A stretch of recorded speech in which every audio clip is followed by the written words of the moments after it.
Fala, Guedes. Nessa época eu trabalhei, tinha um texto que a rádio botava muito no ar, que chamava O Paradoxo dos Nossos Tempos. Vou pegando pro paradoxo de hoje. Falamos tanto de paixão, que é uma coisa que está implícita no futebol mais que em outras áreas, mas trazendo para nossa área, que é o jornalismo, eu acho que está faltando paixão à profissão. Perfeito.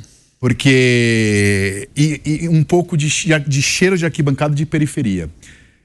A maioria da imprensa, inclusive eu, não estou me colocando em outra parte, a gente vem da classe média, frequenta... E você vai na periferia, eu frequento muito periferia, aliás, um abraço para minha Zona Leste. Maravilhosa ZL. Você vai na periferia, corintiano, Palmeiras, São Paulo, vê o jogo junto da padaria. Sim. E ri e tira barato. E a rede social tirou a noção do mundo real. Que na rede social não dá. Aí a gente tem um estádio com uma torcida única, porque a imbecilização venceu. Deplorável. E aí, nós que torcemos para times rivais, temos 2 mundiais aqui conversando, não vou falar quem tem para não causar polêmica. Mas quem assim, convidou o Vitor Guedes? Já diria sua irmã Marília Ruiz. A gente brinca e conversa sem distorcer os fatos. E na profissão, o Fassicani também citou essa questão dessa mistura de influência com o jornalista, que todo mundo quer fazer a mesma coisa. E para ganhar essa briga, estamos perdendo a questão, a paixão à profissão, que é a paixão ao texto. Eu estou falando com um escritor aí que escreveu 200 mil livros e, aliás... Alguns escreveremos juntos em breve. Se eu fosse do governo, eu reclamaria de você que melhorou muito o nível do desemprego, mas se você quer pegar todos para você, por isso que tem gente desempregada ainda no país, se você dividisse um pouco mais... E vamos dividir em breve alguns dos livros que serão com o Vitor Guedes. Você não acha que está faltando paixão à profissão na nossa classe? Não só... Tudo temos que ter audiência, senão não temos programa, não temos sites, né? Mas não está faltando a paixão ao início da nossa vida, a profissão, a correção da informação, ao texto, ao zelo com texto, não só o texto escrito, ao falado. Eu comecei, acho que a maioria da gente aqui que gosta de futebol, a ler no caderno de esportes. Sim. É o que faz muita gente. Começa cada um com o seu time, depois vai pro programa de esporte, então você às vezes se alfabetiza com termos com o futebol. Depois, mais adulto, você vai agregando outras áreas, tal. Até hoje eu não consigo ler horóscopo, mas enfim, eu fui agregando mais coisas. Mas você não acha que está faltando esse zelo na profissão nossa, da parte do jornalismo, que a gente está querendo copiar o sensacionalismo, a gritaria e esquecer. E você fala uma pessoa legal para falar, porque além de jornalista, você escreveu vários... E eu tenho, você sabe disso, eu não estou puxando seu saco, textos seus feitos sobre... O Mauro Betti é um cara que, quando escreve bobagem, eu gosto de ler pelo texto. Às vezes eu não concordo com nem eu concordo. Não, porque eu tenho... nem sempre eu concordo. Eu nem sempre concordo comigo também. Eu concordei com essa frase. O esmero com o texto. Você fala assim, eu discordo, mas vou ler porque o texto merece. Pô, eu discordo mesmo. Não, obrigado, Vitor. Assim, eu não acho que a gente esteja copiando outras coisas. A gente está fazendo errado. A gente não precisava copiar, a gente precisava fazer o nosso e a gente não está conseguindo fazer.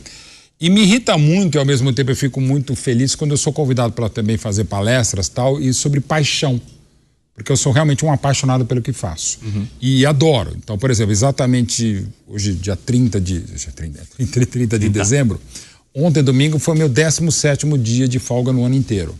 Folga, férias, né? Tive 3 dias de férias depois da final da Champions e, enfim, somando tudo deu 17 dias. Eu realmente trabalho muito, mas não me canso porque eu adoro fazer o que eu faço. E eu tenho a capacidade, contra o meu TDAH, de fazer 2 ou 3 coisas ao mesmo tempo. Então eu estou fazendo, por exemplo, aqui na Jovem Pan eu faço bate-pronto, deixei lá, e faço com um fone de ouvido na orelha, mas não é para ouvir o pilhado, né? É para ouvir música, não que eu não esteja ouvindo o pilhado. Normalmente eu discordo de tudo que o pilhado fala ou faz, mas eu tô ali ouvindo música porque a música me ajuda a focar. E não só ouvindo música, eu ouço música fazendo playlist. Caramba. E assim, eu escrevo, faço jogos, faço transmissão e programas. Então, por exemplo, o livro do Centenário do Palmeiras que eu fiz há 10 anos atrás, eu fazia durante a apresentação do Central Fox, que era um programa feito lá no Rio de Janeiro. Meu Deus. Aí o apresentador falava, aí o Botafogo e o Real Madrid, eu falava, tá, e voltava. O Palmeiras em 47. Então, assim, eu tenho uma coisa meio absurdamente maluca. E gosto de trabalhar exatamente o texto. Eu gosto de fazer texto, eu falo muito, escrevo muito, e gostaria que as pessoas tivessem um pouco mais de esmero em relação a isso. E, sobretudo, quanto ao rigor, não só o estilístico, mas o rigor dos fatos, né? Tô aqui defecando regra, não, mas assim, gente, por exemplo, até coleguinhas nossos com essa história de Copa Rio, se é mundial, se não é mundial, falar, o Bangu também ganhou um título em 1960 na Copa Rio. Não foi Copa Rio, foi em Nova York. Não é que nem o Rock in Rio, que tem o Rock in Rio em Lisboa, não tinha a Copa Rio em Nova York. São torneios completamente diferentes. Venezuela. A pequena Copa do Mundo da Venezuela. Você pode discutir se é mundial, se é global ou não, mas, de novo, você tentar minimamente aos fatos e, de novo, vai no Google, vai na Wikipédia.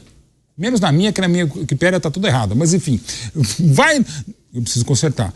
Assim, vá um mínimo na fonte, escute, busca a melhor versão possível dos fatos. E a gente está se perdendo nessa falta de paixão pelo exercício da profissão, pelo texto, pela apuração, pelo rigor. Não precisa ser um mega repórter para saber, inclusive, quem vai contratar primeiro, mas minimamente saber se o cara jogou lá.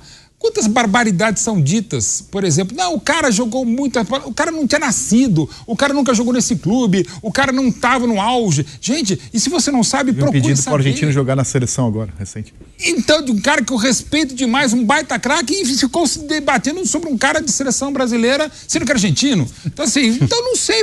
E que coisa mais legal de falar, gente, eu não sei. Como se pediu desculpa depois. Assim, pô, agora, e também tem um corporativismo nosso. Se é um ex-jogador que comete esse erro, a gente estava arrasando, viu? O bando de analfabeto, o ex-jogador não presta para nada. Eu trabalho com 74 ex-jogadores e ex-árbitros e tal. Já trabalhei de TV, rádio e internet. Provavelmente mais uns 2 agora que vão estrear comigo na TNT, na transmissão do Campeonato Paulista. Desses 74, 10 caras eu falei pro chefe, vamos chamar esse cara?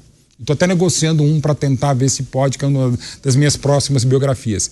Eu adoro, porque só essa coisa dos jornalistas falando, não, pode falar em jogador, pode falar em jogadora, pode falar, sabe? Aliás, os caras tiveram uma vivência muito maior que a gente. Que outra potência nossa. Quantas vezes numa coletiva o treinador pega e responde torto, aliás, o tempo todo para jornalista, e a gente, principalmente aqui no estúdio, fala, este treinador não pode ficar dando aula de jornalismo. Cara, a gente vira pro treinador, a gente fala como ele tem que escalar o time, como ele tem que mexer aí na equipe, quem ele tem que poupar, quem ele não tem que poupar, e o cara não pode reclamar às vezes de uma pergunta ou reclamar de uma capacidade de comunicação. A gente fica defecando regras sobre fisiologia, ciência de recuperação, fisioterapia, preparação física, esquema tático. O cara não pode falar alguma coisa sobre jornalismo? Pô, a gente é muito metido.